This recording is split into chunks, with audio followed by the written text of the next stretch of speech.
My fellow Americans, Prime Minister Nakasone of Japan will be visiting me here at the White House next week. It's an important visit because while I expect to take up our relations with our good friend Japan, which overall remain excellent, recent disagreements between our two countries on the issue of trade will also be high on our agenda. As perhaps you've heard, last week I placed new duties on some Japanese products in response to Japan's inability to enforce their trade agreement with us on electronic devices called semiconductors. Now, imposing such tariffs or trade barriers and restrictions of any kind are steps that I am loath to take, and in a moment I'll mention the sound economic reasons for this, that over the long run such trade barriers hurt every American worker and consumer. But the Japanese semiconductors were a special case. We had clear evidence that Japanese companies were engaging in unfair trade practices that violated an agreement between Japan and the United States. We expect our trading partners to live up to their agreements. As I've often said, our commitment to free trade is also a commitment to fair trade. But in imposing these tariffs, we were just trying to deal with a particular problem, not begin a trade war. So next week, I'll be giving Prime Minister Nakasone this same message. We want to continue to work cooperatively on trade problems and want very much to lift these trade restrictions as soon as evidence permits. We want to do this because we feel both Japan and the United States have an obligation to promote the prosperity and economic development that only free trade can bring.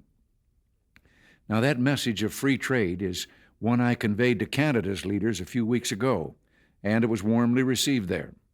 Indeed, throughout the world, there's a growing realization that the way to prosperity for all nations is rejecting protectionist legislation and promoting fair and free competition. Now, there are sound historical reasons for this.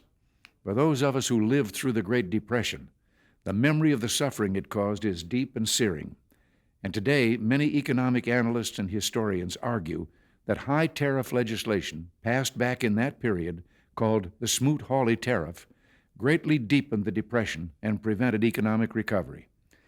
You see, at first, when someone says, let's impose tariffs on foreign imports, it looks like they're doing the patriotic thing by protecting American products and jobs. And sometimes for a short while it works, but only for a short time. What eventually occurs is, first, homegrown industries start relying on government protection in the form of high tariffs. They stop competing and stop making the innovative management and technological changes they need to succeed in world markets. And then, while all this is going on, something even worse occurs. High tariffs inevitably lead to retaliation by foreign countries and the triggering of fierce trade wars.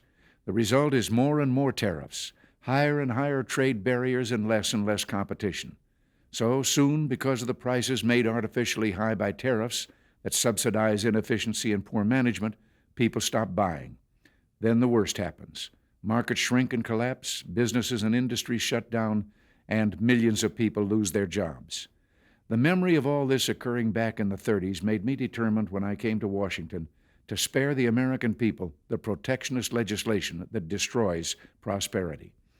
Now, it hasn't always been easy. There are those in the Congress, just as there were back in the 30s, who want to go for the quick political advantage, who risk America's prosperity for the sake of a short-term appeal to some special interest group, who forget that more than 5 million American jobs are directly tied to the foreign export business, and additional millions are tied to imports.